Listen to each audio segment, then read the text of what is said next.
Panamá acusa a Colombia de no querer colaborar en el manejo de la crisis migrante en el Darién. En lo que va del año, más de 260.000 personas cruzaron la selva, que comparten ambos países una cifra mayor a la registrada en todo 2022. Nicolás Petro, hijo del presidente de Colombia, admitió que recibió dinero ilícito proveniente de personas ligadas al narcotráfico para la campaña presidencial de Gustavo Petro, aunque aseguró que el mandatario nunca lo supo. Y a pocos días de la cumbre amazónica en Brasil, Raoni Metuteire, el cacique que encarna la lucha por la protección de la Amazonía brasileña, dijo que instará a los líderes regionales a intensificar sus esfuerzos para preservar la selva tropical. Hola, bienvenidos a esta emisión informativa de France 24 en español, dedicada a las principales noticias del continente americano. Soy Santiago Aristé y comenzamos con información sobre nuevas tensiones entre países de América Latina, con la migración en el centro de la polémica. Y es que Panamá acusó a Colombia de no querer colaborar en el manejo de la crisis migratoria que se vive en el tapón del Darién. Todo esto cuando el número de personas que cruzaron la selva en los primeros 7 meses del año ya supera la cifra total de 2022. El informe es de Marina Sardiña. Una crisis migratoria desbordada. Las autoridades migratorias panameñas reclamaron a Colombia la falta de colaboración en el manejo de la problemática situación en la selva fronteriza del tapón del Darién, señalando que los cruces de migrantes y refugiados han sobrepasado el récord histórico del año pasado, con más de 260.000 en los primeros 7 meses. Creo que nos estamos sintiendo un poco solos desde el punto de vista de migración, porque la ayuda que nosotros pedimos no es la que recibimos. O sea, estamos recibiendo ayuda, no te digo que no, pero no es la que hemos pedido, no es la que necesitamos, no es la que solicitamos, es la que ellos nos dan. Sentimos que no están entendiendo la gravedad de la crisis para un país pequeño como Panamá, de 4,5 millones de habitantes. La dramática cifra podría ascender a 400.000 en 2023, dado que cada día entre 2.600 y 2.800 personas se adentran en la peligrosa frontera natural controlada por traficantes y grupos criminales, en un intento por llegar a Norteamérica. El jueves, los gobiernos de Colombia y Estados Unidos llegaron a un acuerdo para desarrollar un programa de movilidad segura, con distintos puntos de atención en el territorio colombiano, donde los solicitantes de Cuba, Haití y Venezuela puedan tramitar sus solicitudes de asilo en línea, con la ayuda de organismos humanitarios como la OIM o ACNUR. Estas organizaciones serán las responsables de operar la plataforma y los puntos, así como de procesar las solicitudes. El gobierno de Colombia no intervendrá en el proceso, dado que los asuntos relacionados con las vías de migración hacia Estados Unidos son discrecionales de ese estado y dependen de sus políticas migratorias internas. Organizaciones de derechos humanos alertaron de que medidas como estas no son más que una externalización de la frontera sur de Estados Unidos, alejándola aún más del territorio estadounidense. Avanzamos con más noticias. La justicia de Colombia dejó en libertad condicional a Nicolás Petro Burgos. Hablamos del hijo del presidente Gustavo Petro. Esto tras llegar a un acuerdo con la fiscalía en la que se comprometió a contar todo lo que sabe. En una entrevista con el medio colombiano Semana, Nicolás afirmó que ingresó dinero ilegal a la campaña de su padre, concretamente proveniente de personas vinculadas al narcotráfico como Samuel Santander López Sierra y Gabriel Ilzaca. No obstante, aseguró que ni Petro ni su gerente de campaña supieron de esos fondos. ¿Cómo decide contar la verdad y colaborar con la justicia? Quiero aclarar algo. Ni mi papá ni el gerente de la campaña, Ricardo Roa, sabían de los dineros que recibimos Daisuris y yo de Santander López Sierra y de Gabriel Ilzaca. Obviamente no sabían que parte de esos aportes yo los utilizaba para la campaña. Es importante hacer esa aclaración, pero hay otras circunstancias. Y ahora vamos a Perú, donde la explotación ilegal de oro está afectando a la fauna en la región Madre de Dios, ubicada en la selva amazónica. Y es que la abundante utilización de mercurio por parte de los mineros hace mella en los árboles y también en miles de mamíferos. Grupos ecologistas advierten que la falta de monitoreo no deja tener una real dimensión de los efectos contaminantes. Ramiro Cue Barberena nos trae la historia. La Amazonía peruana amenazada por la búsqueda ilegal de oro.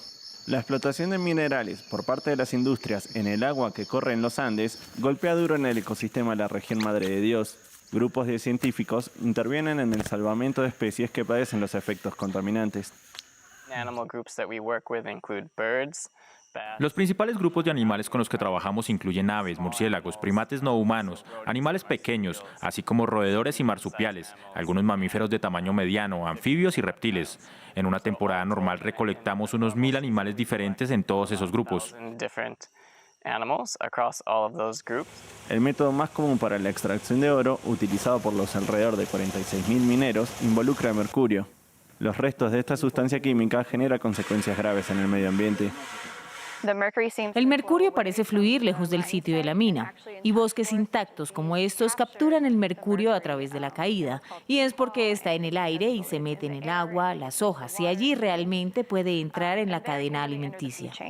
Según un primer estudio, la ausencia de regulaciones y control sobre la minería ilegal está afectando a los mamíferos terrestres de la selva amazónica peruana.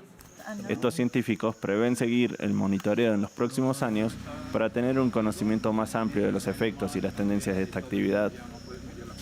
Y de cara a la cumbre amazónica que tendrá lugar los días 8 y 9 de agosto en la ciudad brasileña de Belém, Raoni Metuktire, hablamos del cacique que encarna la lucha por la protección de la Amazonía de Brasil, dijo que instará a los líderes regionales a intensificar sus esfuerzos para preservar la selva tropical, que es vital para la supervivencia de su pueblo y el clima global. Esto dijo el gran jefe del pueblo Kayapo, asentado en el corazón de la Amazonía. Estoy preocupado por el futuro de la nueva generación.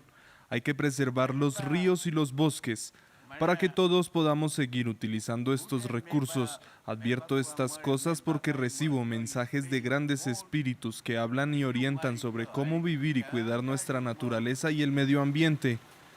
Si seguimos deforestando, seguiremos teniendo problemas, no solo para los indígenas, sino para todas las personas. Debemos preservarlo para que nuestros nietos e hijos puedan vivir bien, dormir bien, comer bien y ser felices como nosotros. Pasamos ahora con información deportiva y por eso nos acompaña, por supuesto, Luis Méndez Zurich. Luis, vamos a comenzar hablando del Mundial Femenino de Fútbol, un acontecimiento, un evento, mejor dicho, en el cual en France 24 estamos siguiendo muy de cerca día a día. Hablemos particularmente de la selección de Colombia, se está preparando para el partido por los octavos de final y tenemos que decir que es la única selección de Sudamérica que sigue con vida. Así es, Santiago, pero ello parece que no es presión para las jugadoras colombianas que están decididas a seguir haciendo historia en este torneo. Quieren superar esa barrera de octavos de final que ya alcanzaron en la pasada edición de la Copa del Mundo que se celebró en el año 2015 en Canadá. Por ello ya se encuentran entrenando en Melbourne. Recordemos que tras terminar lo que fue la fase del grupo, le tocó viajar a Colombia y allí estarán enfrentando a Jamaica en esos octavos de final. Lo importante es que las dirigidas por Nelson Abadía se encuentran tranquilas y lo mejor es que Linda Caicedo, la joven de 18 años que forma parte del Real Madrid, estuvo participando en los distintos trabajos con el seleccionado. Pero escuchemos qué están diciendo las jugadoras de Colombia en los días previos a ese partido.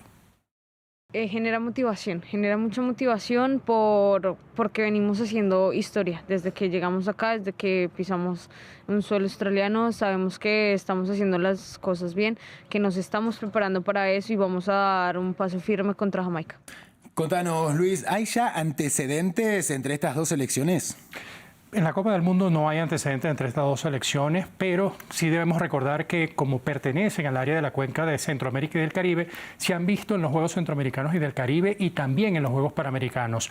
En 2018 las jamaiquinas vencieron a las colombianas con un marcador de 2-1 en la fase de grupos de los Juegos Centroamericanos. Un año más tarde, en los Juegos Panamericanos, Colombia tomó desquite y se quedó con la victoria con marcador de 2-0.